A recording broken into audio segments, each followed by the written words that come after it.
Selamat pagi, adik-adik mahasiswa. Berikut adalah materi mengenai pencegahan infeksi COVID-19. Materi ini disampaikan pada pembekalan KKN Mahasiswa Berbasis Daring Universitas Pendidikan Ganesha tahun 2021. COVID-19 telah menjadi masalah kesehatan global setelah ditetapkan sebagai pandemi oleh Badan Kesehatan Dunia atau WHO pada tanggal 11 Maret 2020, di mana kondisi kehidupan yang berdampingan dengan keberadaan COVID-19 akan terus berlanjut, dan hingga sampai saat ini belum dapat ditentukan kapan kondisi ini akan berakhir. Dari data didapatkan, kondisi pada bulan Januari 2021 di Indonesia, kasus konfirmasi mencapai angka 808.340 kasus di seluruh Indonesia. Dengan kasus meninggal adalah sebesar 2,9% dari yang terkonfirmasi. Dari besarnya kasus konfirmasi dan kasus meninggal ini, serta belum dapat ditentukan kapan kondisi pandemi ini akan berakhir, maka berbagai upaya untuk pencegahan infeksi COVID-19 akan selalu terus diperlukan untuk mengatasi hal tersebut. Berbagai gejala dari infeksi COVID-19 bisa muncul pada seseorang yang terinfeksi. WHO membagi tipe gejala tersebut menjadi 3. Yang pertama adalah gejala yang serius yang memerlukan penanganan segera, gejala yang umum dialami, dan juga gejala yang jarang terjadi. Adapun gejala infeksi COVID-19 yang bersifat serius yang memerlukan penanganan segera, yang pertama adalah adanya sesak nafas atau kesulitan bernafas, hilangnya kemampuan berbicara atau kelemahan tubuh, atau adanya penurunan kesadaran, serta nyeri dada. Kemudian gejala yang sering muncul pada orang yang terinfeksi COVID-19 adalah demam, batuk, kelemahan badan, serta kehilangan kemampuan pengecapan atau penciuman. Kemudian gejala yang jarang terlihat pada seorang yang terinfeksi COVID-19 adalah nyeri tenggorokan, nyeri kepala, nyeri sendi, diare, kemerahan pada kulit, baik pada tangan ataupun jari, serta kemerahan atau iritasi pada mata. Gejala infeksi COVID-19 dapat berupa demam, batuk, disertai dengan adanya rasa lemas, nyeri tenggorokan, sesak nafas, dan nyeri kepala ataupun nyeri pada otot. Selama perkembangan hingga saat ini dari kasus infeksi COVID-19, terdapat beberapa perubahan definisi kasus. Adapun saat ini, kasus infeksi COVID-19 itu terbagi menjadi 3 jenis. Yang pertama adalah kasus suspek, kasus probable, dan kasus terkonfirmasi. Adapun kasus suspek merupakan orang dengan infeksi saluran pernafasan atas dan pada 14 hari terakhir dari lokasi transmisi lokal, atau orang dengan ISPA dan kontak dengan kasus terkonfirmasi. Atau yang ketiga adalah orang dengan ISPA berat atau pneumonia berat yang membutuhkan perawatan di rumah sakit dan tidak ada penyebab lain berdasarkan gambaran klinis yang meyakinkan. Kasus probable merupakan kasus dengan infeksi saluran pernafasan atas berat, ARDS atau meninggal yang memiliki gambaran klinis yang meyakinkan namun belum ada hasil dari pemeriksaan PCR. Dan kasus terkonfirmasi adalah kasus yang sudah terbukti positif hasil swab RT-PCR-nya, dan kasus terkonfirmasi ini nanti akan terbagi lagi menjadi kasus dengan gejala dan kasus tanpa gejala. Berdasarkan derajat kasus, maka kasus infeksi COVID-19 dibagi menjadi tanpa gejala dan dengan gejala. Kasus tanpa gejala inilah yang disebut dengan OTG, sedangkan kasus terkonfirmasi dengan gejala dibagi menjadi gejala ringan, sedang, berat, dan kritis, seperti gejala berikut ini. Perkembangan kasus infeksi COVID-19, baik kasus terkonfirmasi, kasus aktif, persentase sembuh, persentase meninggal, sangat berfluktuatif tiap harinya. Sangat penting bagi kita untuk selalu mengikuti perkembangan sebaran dari kasus COVID-19 selama pandemi saat ini.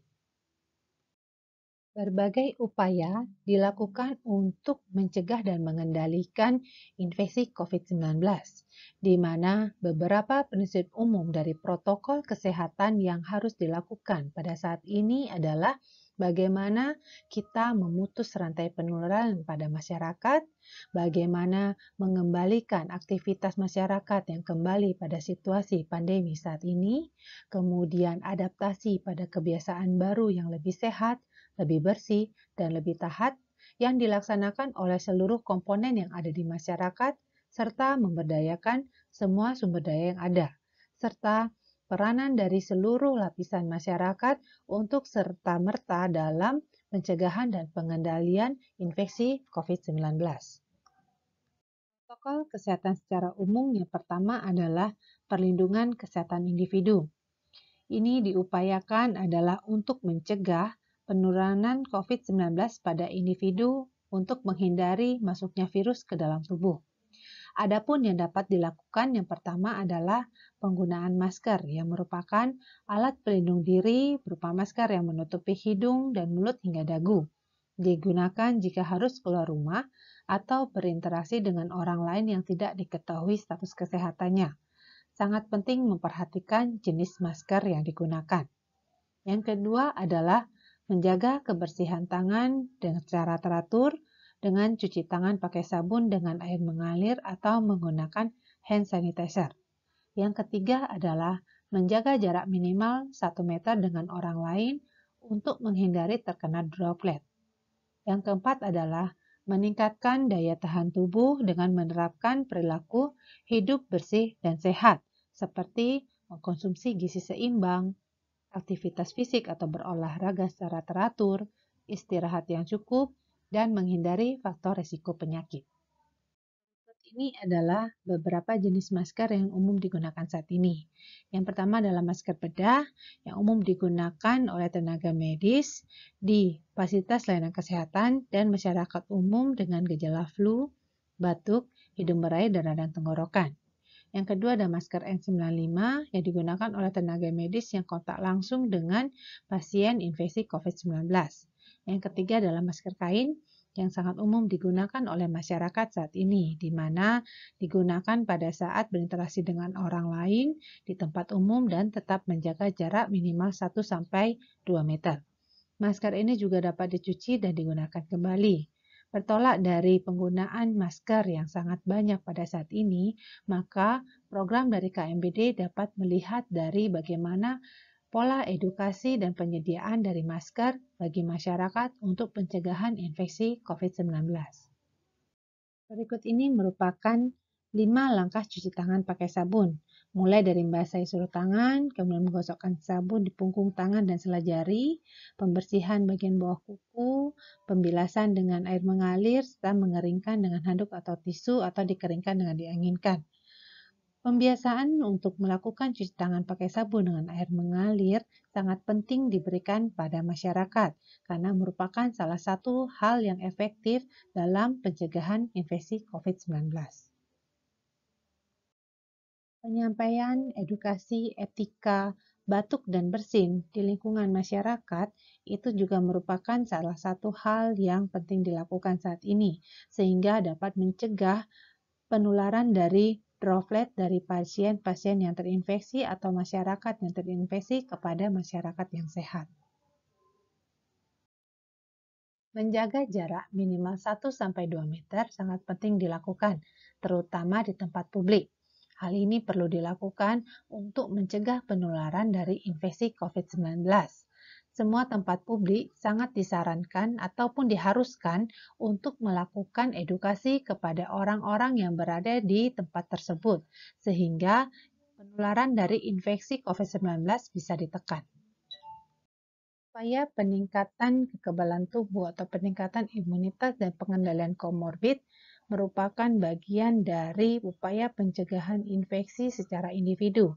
Beberapa hal yang bisa dilakukan adalah konsumsi gizi seimbang, aktivitas fisik atau senam ringan secara teratur, istirahat yang cukup, konsumsi suplemen vitamin, tidak merokok, serta pengendalian komorbid pada seseorang yang memiliki penyakit kronis seperti diabetes mellitus, hipertensi, serta kanker.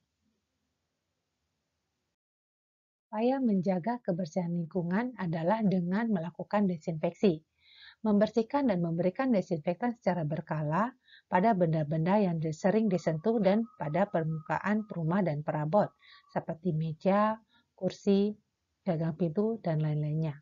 Pemilihan desinfektan adalah bisa dengan menggunakan produksi pabrik yang sudah tersandar atau pembuatan desinfektan mandiri. Adapun beberapa produk dan bahan aktif yang bisa digunakan sebagai desinfektan mandiri adalah sebagai berikut, termasuk dengan cara pengencerannya, sehingga nantinya bisa digunakan sebagai desinfektan rumah tangga ataupun pada tempat publik. Perlindungan kesehatan masyarakat merupakan upaya yang harus dilakukan oleh semua komponen yang ada di masyarakat guna mencegah dan mengendalikan penularan COVID-19. Potensi penularan COVID-19 di tempat dan fasilitas umum disebabkan adanya pergerakan, kerumunan, atau interaksi orang yang dapat menimbulkan kontak fisik. Berbagai upaya yang dilakukan yang pertama adalah dari unsur pencegahan atau prevensi, yaitu kegiatan promosi kesehatan melalui sosialisasi, edukasi, penggunaan berbagai media informasi untuk memberikan pengertian dan pemahaman bagi semua orang. Yang kedua adalah pelaksanaan kegiatan perlindungan atau proteksi yang dilakukan melalui penyediaan sarana cuci tangan pakai sabun yang mudah diakses dan memenuhi standar atau penyediaan hand sanitizer, dan pengaturan dari jarak, desinfeksi terhadap permukaan, ruangan, dan peralatan secara berkala, serta penegakan kedisiplinan pada perilaku masyarakat yang beresiko dalam penularan COVID-19 seperti berkerumun, tidak menggunakan masker, merokok di tempat dan fasilitas umum, dan sebagainya. Yang selanjutnya adalah unsur penemuan atau deteksi kasus. Yang dilakukan adalah dengan memfasilitasi dalam deteksi dini untuk mengantisipasi penyebaran COVID-19, serta melakukan pemantauan kondisi kesehatan seperti adanya gejala demam, batuk, pilek, nyeri tenggorokan, atau sesak nafas terhadap semua orang yang ada di tempat dan fasilitas umum. Yang ketiga adalah unsur penanganan secara cepat dan efektif, yaitu dengan melakukan penanganan untuk mencegah terjadinya penyebaran yang lebih luas melalui berkoordinasi dengan dinas kesehatan setempat atau fasilitas pelayanan kesehatan untuk melakukan pelacakan kontak erat, pemeriksaan rapid test, pemeriksaan PCR, serta penanganan lain sesuai dengan kebutuhan. Substansi protokol kesehatan dalam upaya pencegahan infeksi COVID-19 mencakup berbagai hal. Yang pertama adalah jenis dan karakteristik kegiatan atau aktivitas yang dilakukan oleh masyarakat, besarnya kegiatan tersebut, lokasi dari kegiatan apakah outdoor ataukah indoor, kemudian lama kegiatan dalam hitungan jam, jumlah orang yang terlibat dibandingkan nantinya dengan besar dari ruangan yang digunakan, kelompok rentan seperti ibu hamil, balita, anak-anak, lansia, dan penderita komorbid serta penyandang disabilitas yang terlibat, serta keterlibatan peran dari pihak-pihak yang terkait termasuk aparat yang akan melakukan penertiban dan pengawasan. Demikian materi pembekalan KKN mahasiswa berbasis daring Undiksa tahun 2021 untuk topik pencegahan infeksi COVID-19. Tetap lakukan protokol kesehatan, ikuti gaya hidup new normal, selalu gunakan masker, jaga jarak, cuci tangan dengan hand sanitizer atau air mengalir, dan selalu jaga kesehatan individu dan masyarakat. Terima kasih.